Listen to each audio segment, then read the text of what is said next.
AP deputy CM Pawan Kalyan చిన్న కుమారుడు mark Shankar Pavanovich కి సింగపూర్ ఆసుపత్రిలో చికిత్స కొనసాగుతోంది. మంగళవారం స్కూల్లో జరిగిన అగ్ని ప్రమాదంలో ఒక విద్యార్థి మరణించగా పలువురు గాయపడ్డారు. వారిలో మార్క్ శంకర్ కూడా ఉన్నారు.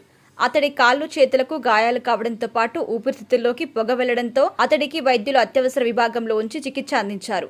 అనంతరం బుధవారం మరో గదిలోకి అతన్ని మార్చారు. మరికొద్ది రోజులు ఆ బాలుణ్ణి వైద్యుల పర్యవేక్షణలో ఉంచనున్నారని తెలుస్తోంది. అయితే ఆసుపత్రిలో చికిత్స పొందుతున్న మార్క్ శంకర్ ఫోటోని రిలీజ్ చేశారు.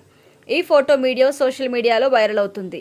మంగళవారం అల్లూరి సీతారామరాజు జిల్లాలో డిప్యూటీ సీఎం పవన్ కళ్యాణ్ అధికారికంగా పర్యటిస్తున్నారు. ఆ సమయంలో అతడి కుమారుడు మార్క్ శంకర్ చదువుతున్న సింగపూర్లోని స్కూల్లో అగ్ని ప్రమాదం చోటు చేసుకుంది. ఈ ప్రమాదంలో బాలుడి కాళ్లు చేతులకు గాయాలైనట్టుగా తెలుస్తోంది. దీంతో ఆయన సింగపూర్ వెళ్లాలని పవన్ కళ్యాణ్ నిర్ణయించుకున్నారు. ఇదే క్రమంలో పెద్ద సోదరుడు చిరంజీవి దంపతులతో కలిసి పవన్ సింగపూర్ బయలుదేరి వెళ్లారు. మరోవైపు సింగపూర్లో మార్క్ శంకర్ ఆరోగ్యంపై ప్రధాని మోదీ స్వయంగా పవన్ కళ్యాణ్ కి ఫోన్ చేసి ఆరా తీశారు. ధైర్యంగా ఉండాలని సూచించారు. అలాగే మార్క్ శంకర్ ఆరోగ్యంపై పర్యవేక్షించాలంటూ సింగపూర్లోని భారత రాయబార కార్యాలయంలోని అధికారుల్ని మోదీ కీలక సూచన చేశారు. సీఎం చంద్రబాబు కూడా మార్క్ శంకర్ ఆరోగ్యం గురించి పవన్ కళ్యాణ్ కి ఫోన్ చేసి వివరాలు అడిగి తెలుసుకున్నారు.